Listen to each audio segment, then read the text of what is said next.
Hi This everyone. conference will now be recorded.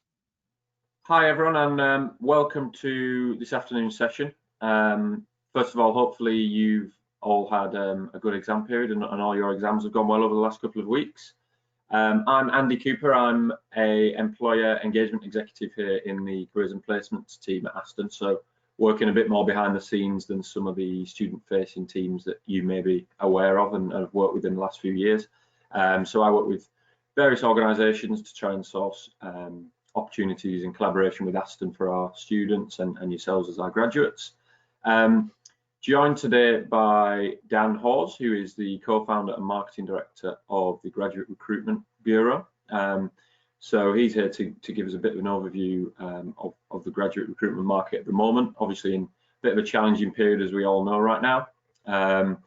We really want this session to be sort of as relaxed and informal as possible and give you an opportunity to ask questions that you may have as well.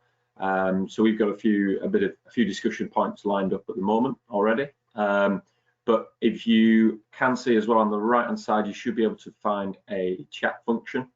So there's a little speech bubble at the top right hand side. So the best way really to get your questions into us will probably be via this chat function.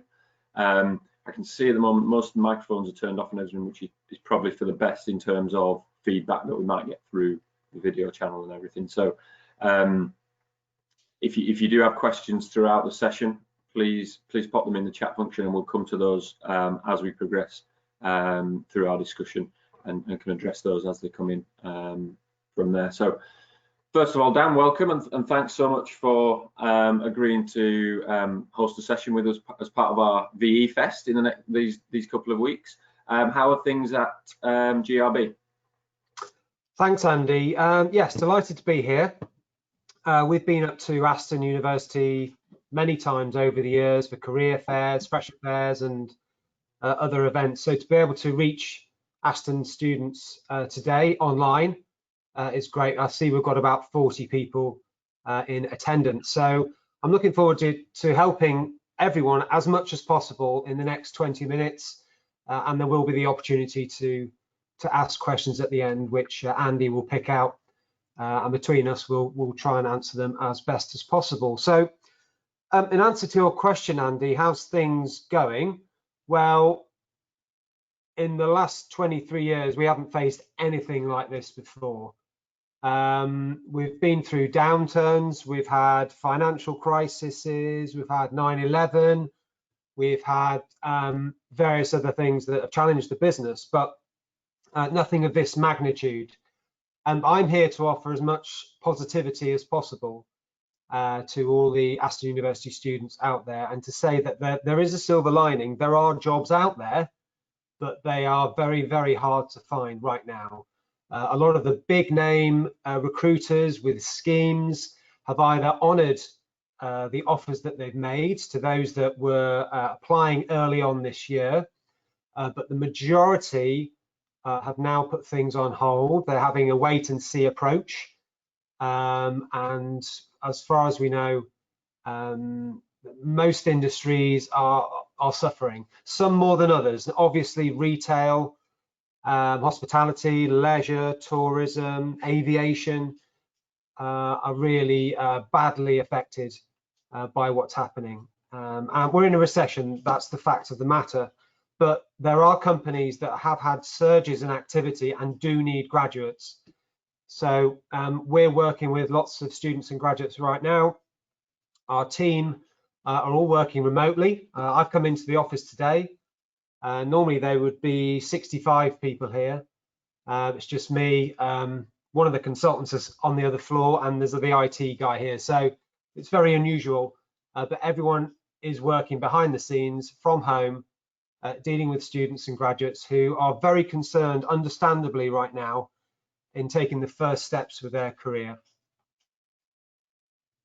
And what are you advising, or have you got sort of key advice for students currently graduating or graduates maybe even from previous years, but in the job market? What's your advice for graduates at the moment, given the situation?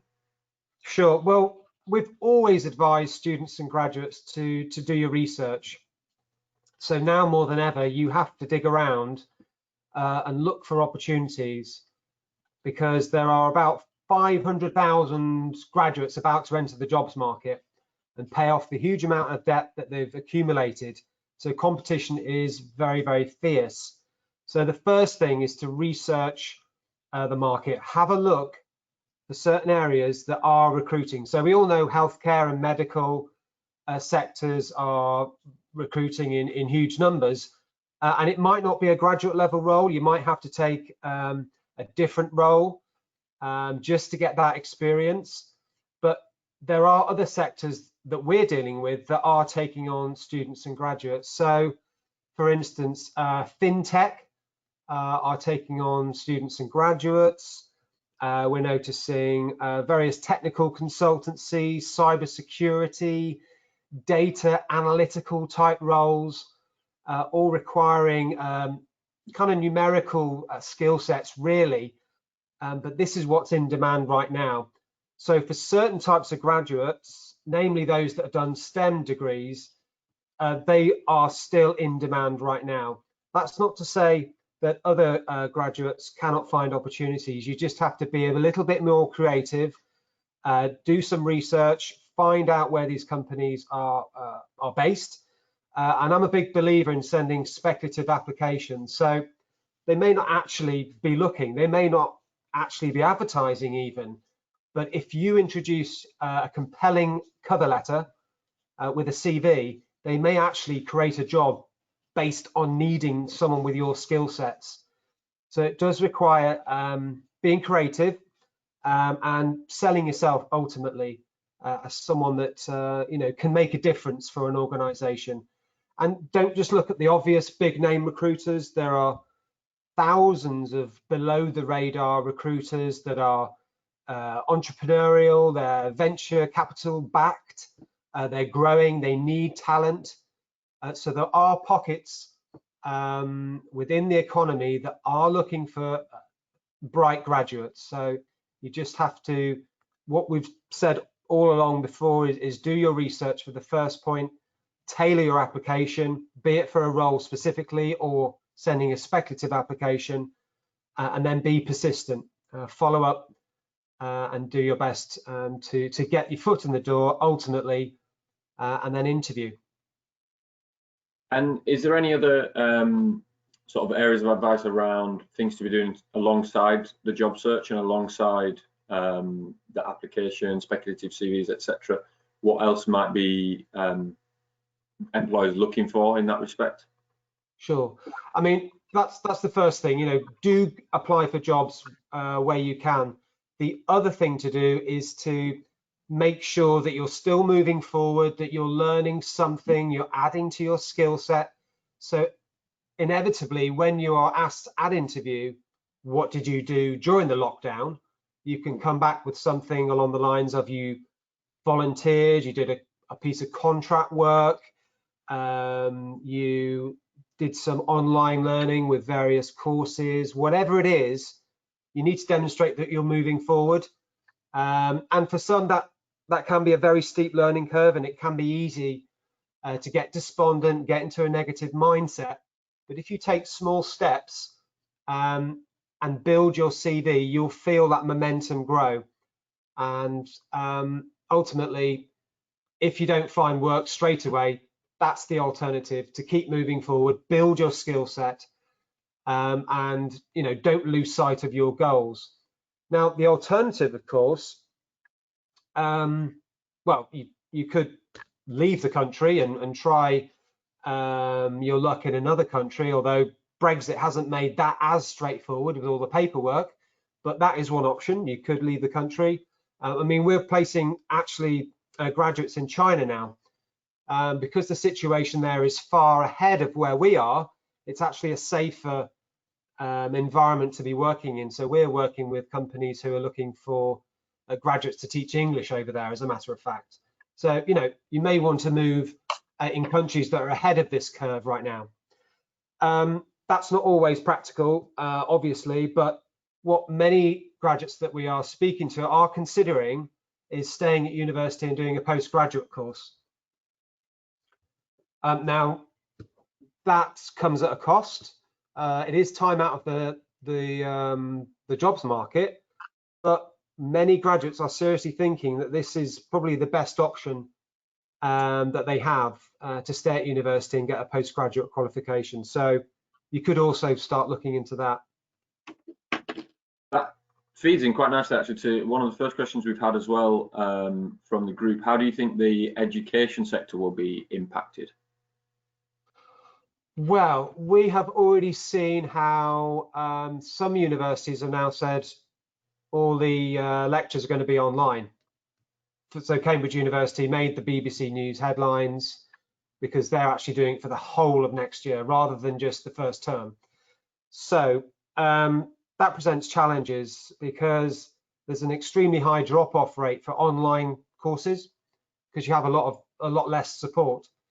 So for some students, that might be a challenge.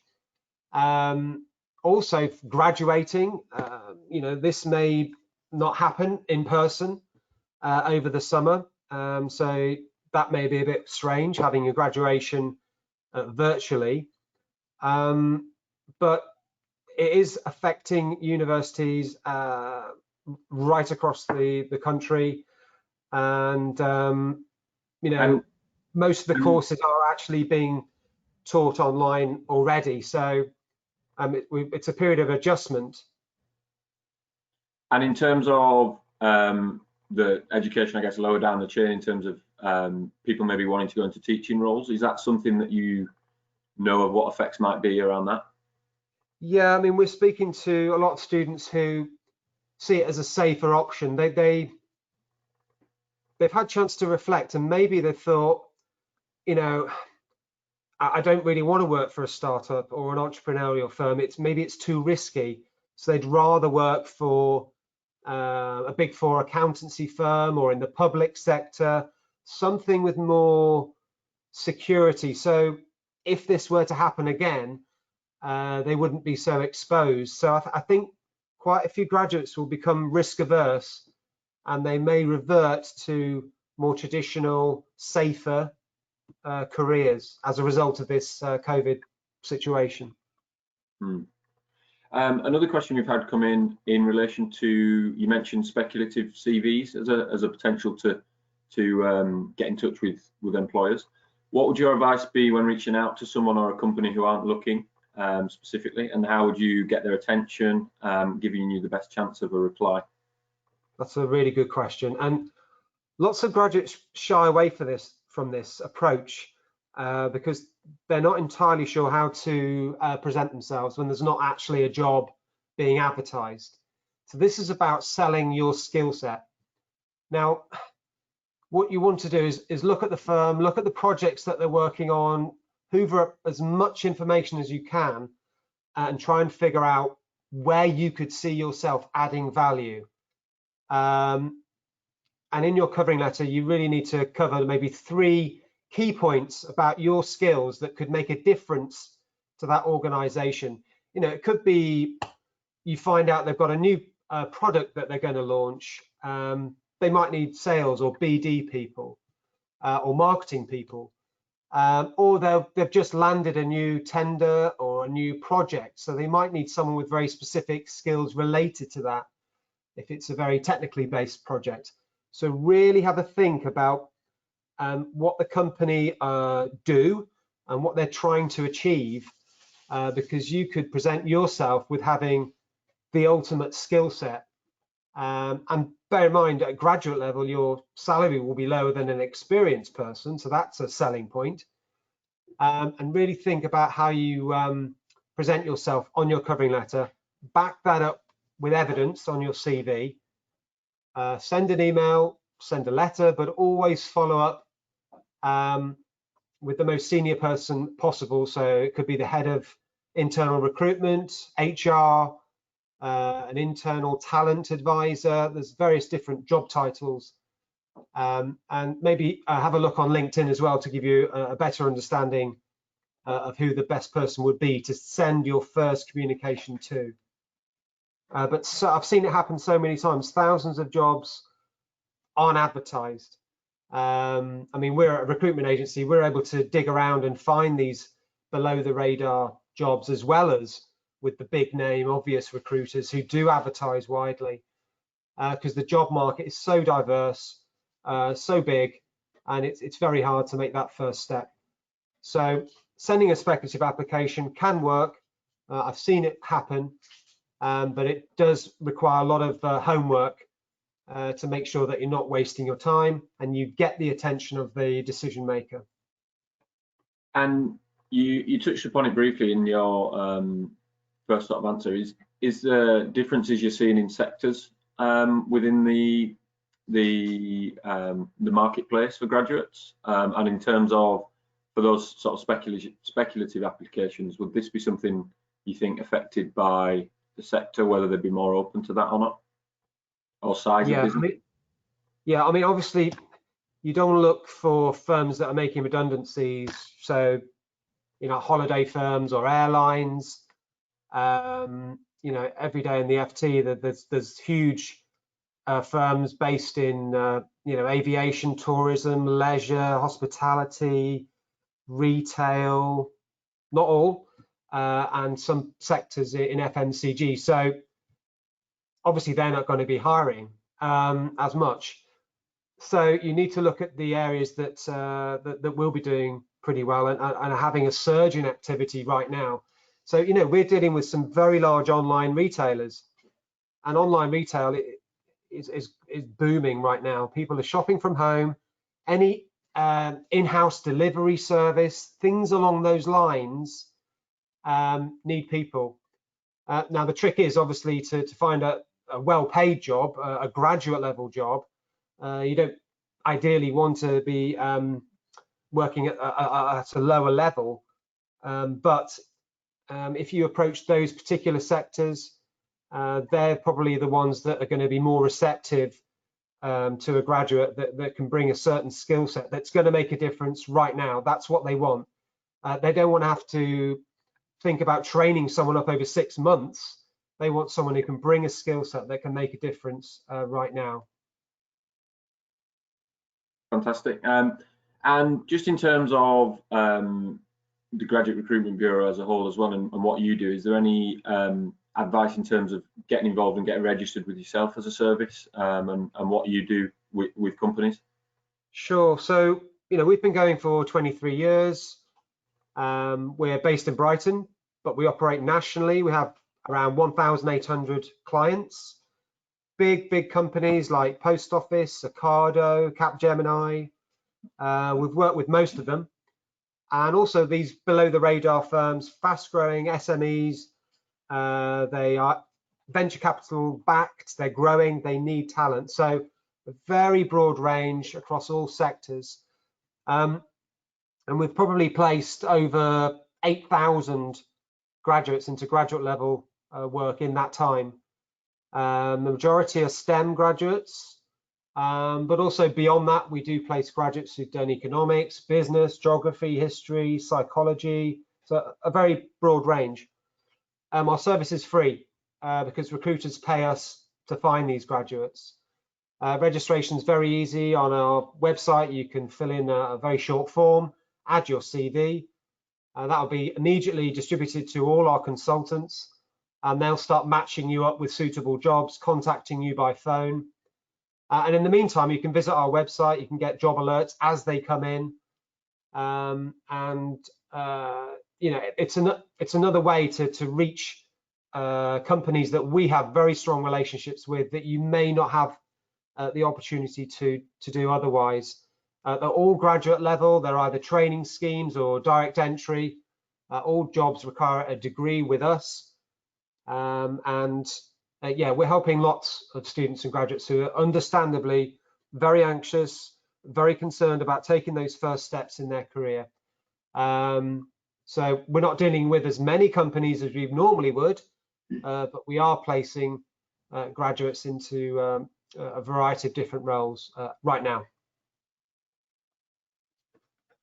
And just to sort of finalise for me, is there a if you were to give sort of a take home to the attendees of today, what would your overall message be on the marketplace and what they can and should be doing right now? And then just a reminder, if anyone has questions, we'll probably, I'd say, keep the chat open and keep the forum open for another 10-15 minutes if anyone wants to chip in with any questions as well, going forward as well. Yeah, absolutely. Well, we've been here before. We've helped graduates through downturns before, and I want to give as much positivity as possible to everyone who's tuned in here, because it is scary. It is uncertain times for everyone, but there are opportunities. So number one, don't lose sight of your goal. It may take longer to get there. You may have to take different routes to find your dream job. So don't lose sight of your goal. Number two, don't panic. Take your time, do your research, look for companies that are recruiting right now, and put together a decent CV, a decent covering letter, and follow up. You do need to use this time as much as possible to prepare your CV, to practice interviews, to practice assessment centers. So when it comes to it, you absolutely nail the job interview.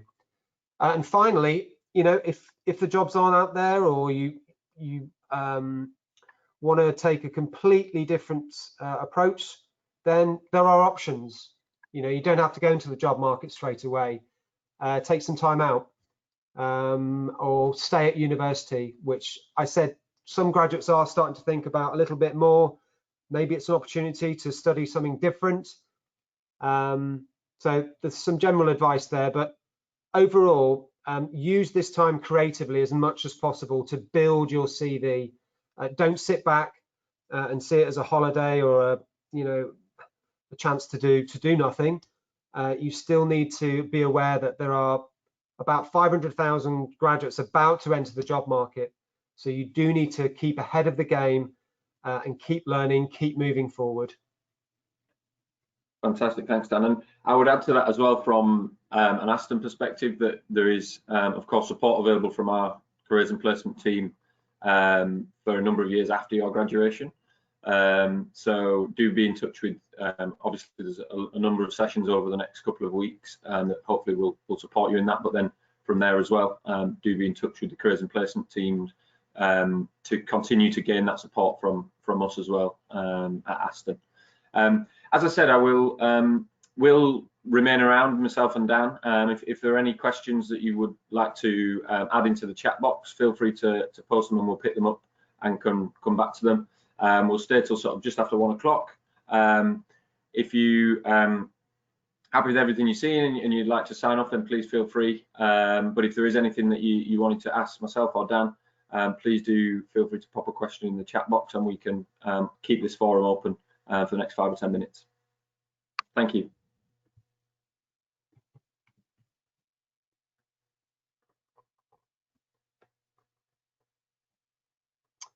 There is a question here, Andy, that's come through from George.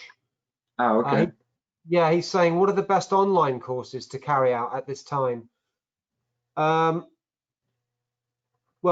Google's your friend, so put in, if there's a certain skill that you want to learn, there are loads of different online learning websites out there. Quite a lot of them that I've seen are very technically based. So, if you wanted to learn how to be a pro at Excel, or learn how to design a website, there's plenty of those out there. Mira's just chipped in as well and said Open University provide free courses. Thank you, Mira. Yasmin said Future Learn is another one. So there's lots out there. Some are free, some you have to pay for. But I think if you choose the right one, that can really be a strong selling point to an employer when it comes to interview, that you've continuously looked to learn and build on your CV. So Google's your friend there. Have a look, see what's relevant, but don't just do anything. Don't just sort of learn a new language just for the sake of it. Be strategic. Think about the kind of skill that could set you apart from another graduate at interview. It seems that a lot of other universities offer free courses. Someone's just mentioned here that Harvard University offer online courses. You know, they'll be pretty amazing. Skillshare is another one. So already people have been using these online learning websites. So yeah, it's quite a few to start with.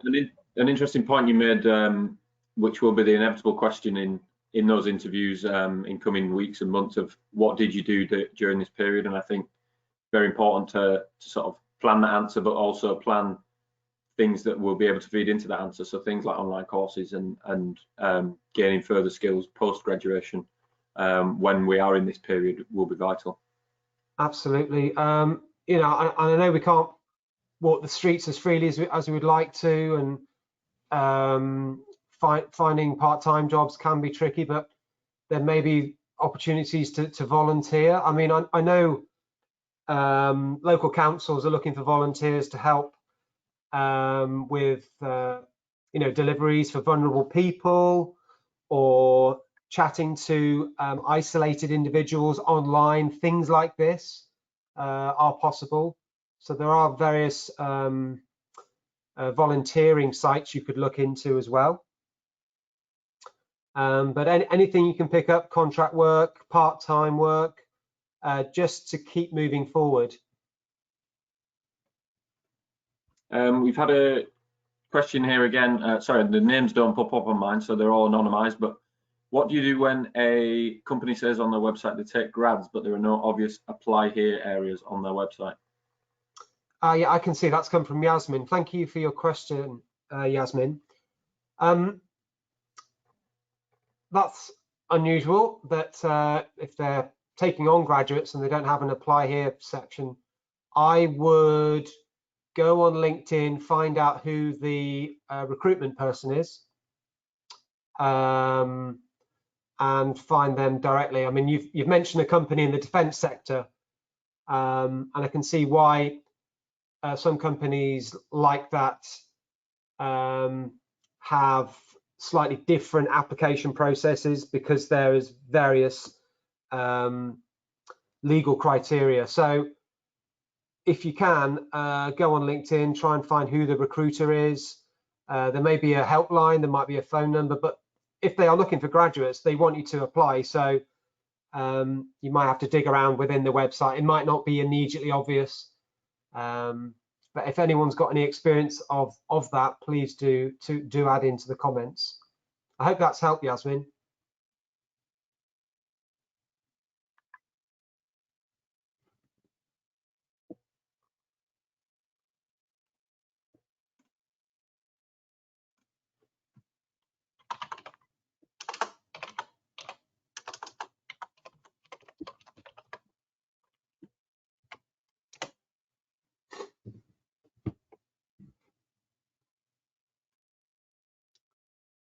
Do you work with university in terms of advertising postgraduate opportunities, in terms of postgraduate courses, Dan, or just within the job market? Well, not at the moment. We help recruiters find graduates, but we've also had a few inquiries from universities who are actually looking to fill their postgraduate courses. So we're starting to work with them, and anyone who's registered with us will hear about those postgraduate courses if we start working with them. So it is potentially an area that could grow for us in this time. We had another question through as well. Do you have any suggestions for part-time work? Part-time work, we do advertise some of the clients who work with us who have part-time roles. There are lots of other job boards that you could use, but the majority of work that we have is full-time, permanent positions. So, you know, I'd suggest looking at job boards, look in your area, go on Facebook even. Sometimes local firms will advertise on Facebook. LinkedIn could be helpful, and social media in general, but put the word out as well in your network that you are looking, because chances are someone may hear something and you'll find out that way as well.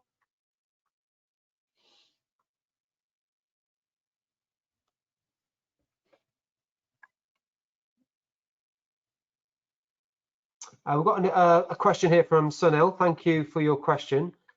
Currently a placement student, due to enter your final year of studies, when is the best time to start the whole process of researching and sending off applications, or is it different for each company? That's a very good question, and those graduates who've now secured work will have applied for those roles many months ago, during the autumn. Typically for the big name firms, they have a set process. So they'll open the applications in the autumn, do the interviews in January, February, make offers just after Easter, and then take graduates on in between June and September. So my advice to you is, if you're looking to apply to the big firms, apply early. But there are lots of other firms who will recruit at different times during the year.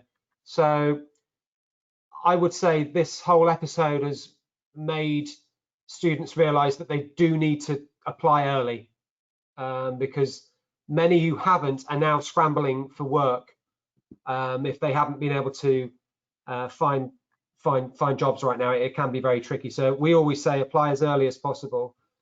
That said, there are lots of big firms that even now you think there are no opportunities, what's the point of applying? Very often they will get offers that aren't accepted, so they have a shortfall towards the end of the year. So don't think that the big firms have filled all their roles. Many will actually have a shortfall when these roles start. So go back to them in September or October and have a look, because they may have to reopen their vacancies. I hope that's helped answer your question, Sunil. Just to add to that as well, from ASTON's perspective, again, we have taken the decision already for our autumn careers fairs that they will be virtual. So I think the dates for those have been set in October, so certainly come along to those. There'll be details out of them about those in the next few weeks over the summer. I think it's October the 22nd and 27th, the last couple of weeks of October, and there will be all taking place virtually now. So I think different universities have taken different stances on it, but from what we've heard from employers, they are very sort of happy with that decision, really. A lot of employers are saying they may not have the chance to really staff something that would take place on campus just because of safety concerns around that. And we are finding as well that from the feedback from employers that they've moved a lot of things online in terms of recruitment, and careers fairs could be no different as well. So moving into the autumn term, there'll certainly be careers fair opportunities still available to speak with a lot of different companies at ASTON, but it'll just be happening virtually. So do keep your eyes peeled for those opportunities when it comes around into next year. Yeah, absolutely. A lot of career fairs that we would normally go to in person, we're now looking to go virtually. So they're not going to go away. So students and graduates do need to be aware that that's a lifeline right now. That will flush out all the companies who are looking for graduates. So in the autumn, get onto that and register with ASTON University's virtual fair. We've got another question here from Val. She said she had applied for an internship with Deloitte, but it's been cancelled. Should she include that on her CV, as it hasn't actually happened? I think you're not alone. A lot of internships were first to go. And as frustrating as that is, I think the very least you could do is put it on your covering letter that you had been accepted, you were due to start, the COVID situation meant that couldn't be honoured. It does show you got through the process. That's a selling point. But I don't think you can actually put it on your CV because you weren't technically employed, because your CV is a record of your achievements and employment.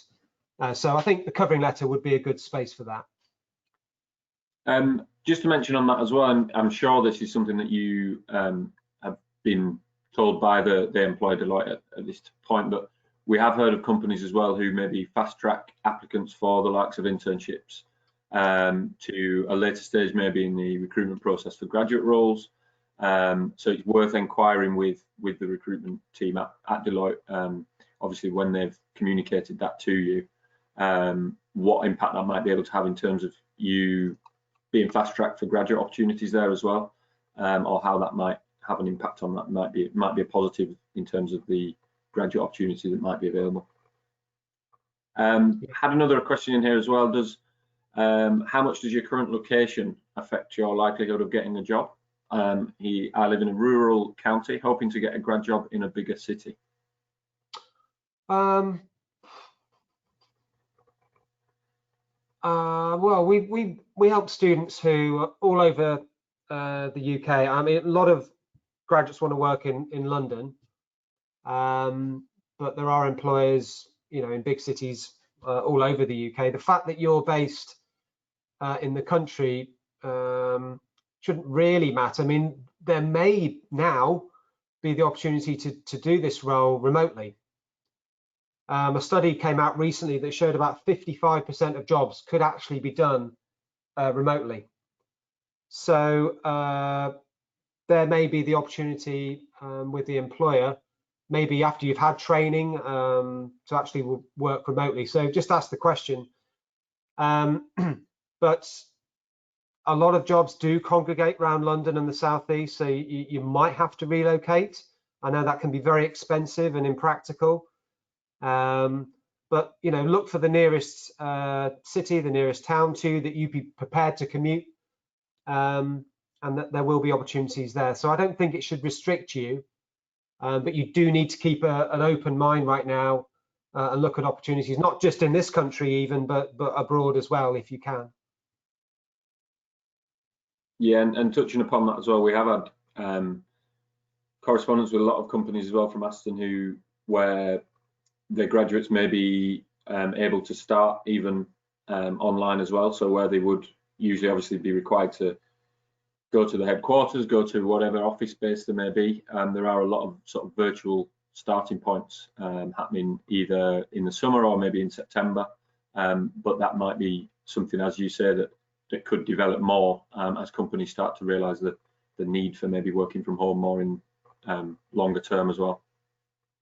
Yeah, I mean that's one of the upsides of this episode is that companies are now more seriously thinking that working from home is a viable option. It keeps the cost down for offices. The individual saves money on commuting and time and stress and everything else, as long as they have the equipment at home, the broadband, and they're happy to do it. Not everyone's happy to do it, but I think certainly it's become more of an option that people could take now.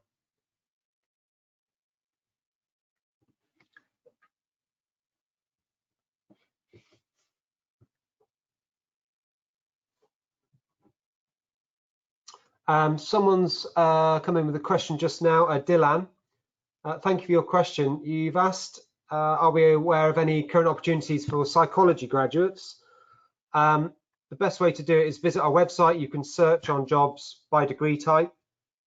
But one word of advice is a lot of recruiters don't actually specify a particular degree subject, even accounting. So it's a common misconception. You need an accounting or maths degree to become an accountant. There are lots of companies that don't specify a particular degree type. So don't assume and let that affect the companies and the jobs that you apply for before doing your research. So goes back to what I said earlier, and what we advise students and graduates is don't rush in, don't panic, don't take the first job you're offered.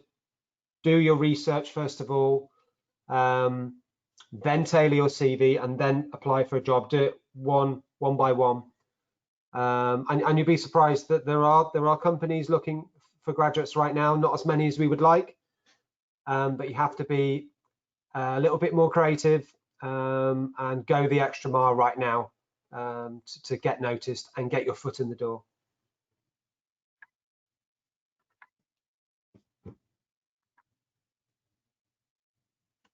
Well, there's a someone's million-dollar asked, question.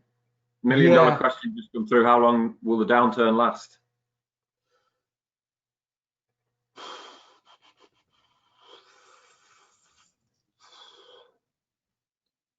well, I'd like to think the government would give us some guidance as much as possible, and particularly the Chancellor, who's been giving briefings and has thrown a lifeline to so many firms to help them through this period. But this is like no other downturn before.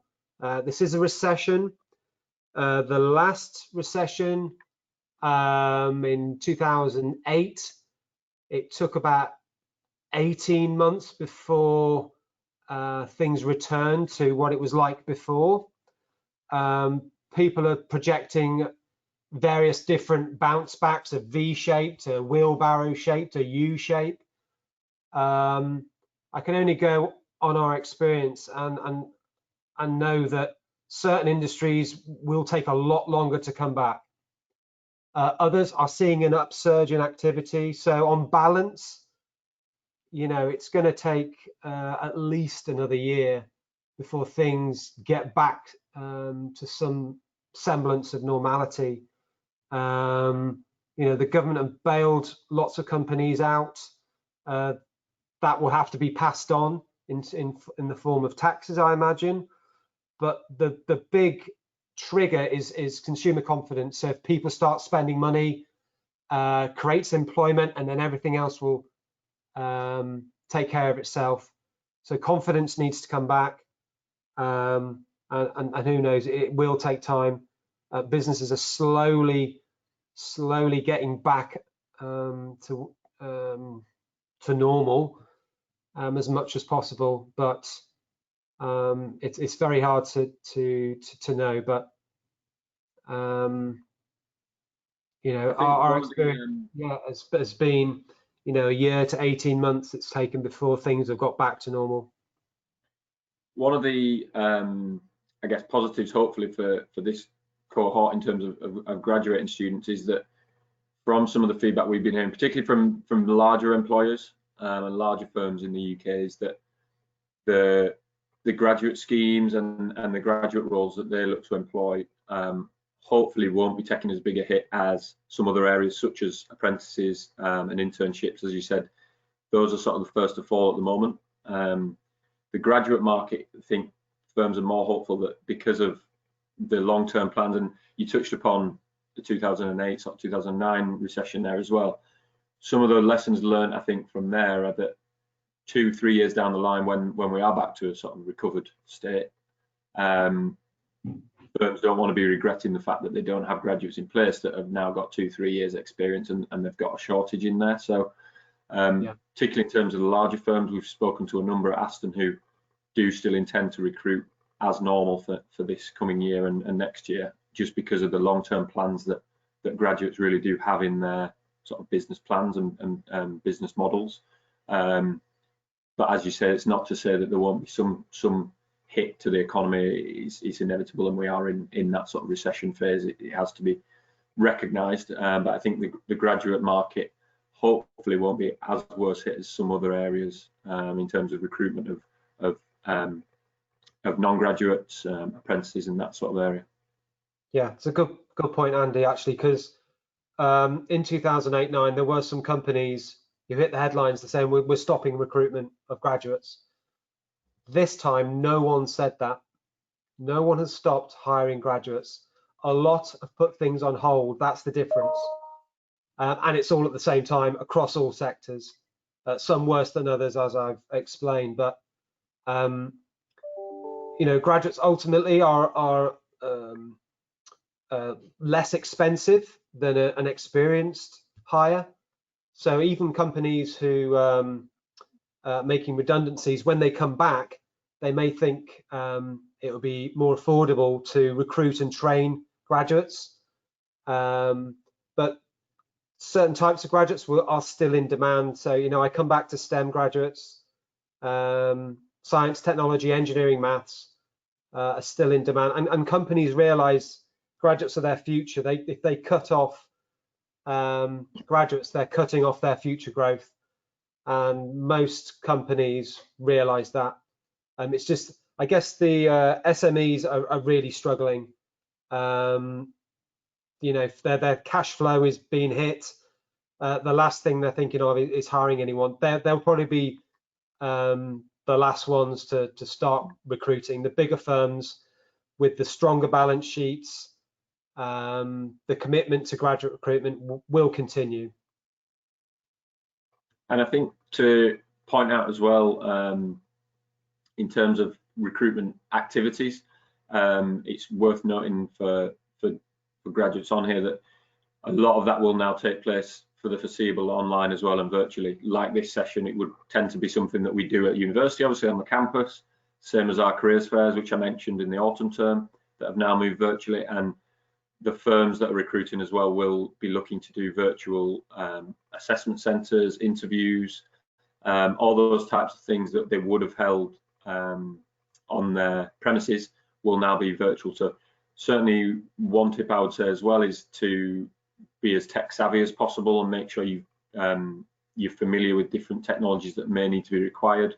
Have practice run throughs of technology if you are to secure an interview or a assessment centre. Make sure you've got everything set up that you can attend that as normal as you would, because it will be happening virtually for very much, I'd say, at least towards the end of this year in 2020 certainly. Will be virtual recruitment happening by these companies rather than anything on site.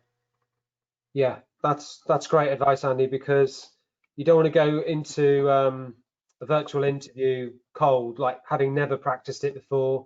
You need to make sure that your audio is working, your video is good, your background, make sure there's no interruptions, make sure your broadband is not going to let you down. So really good advice is to practice with a friend or a family member with a mock virtual interview, just so you get comfortable with it, because most people are anxious at the best of times with face-to-face interviews, let alone a virtual interview. So I think definitely now's the time to at least practice that scenario.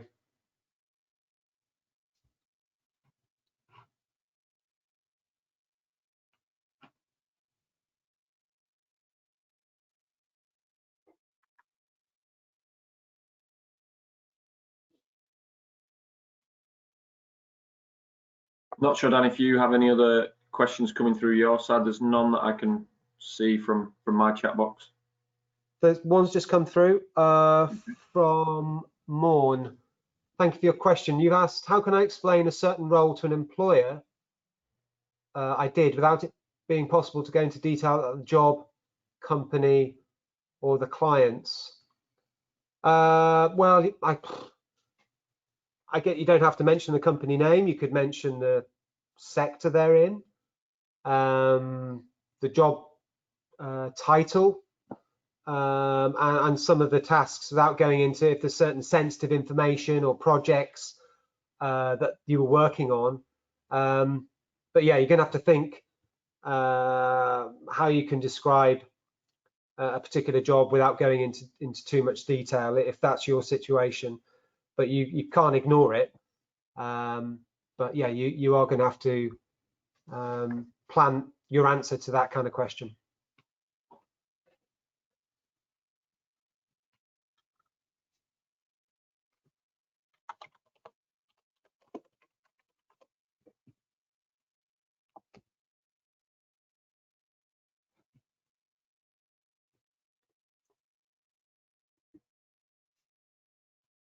Okay, Andy, unless there's anything you'd like me to add?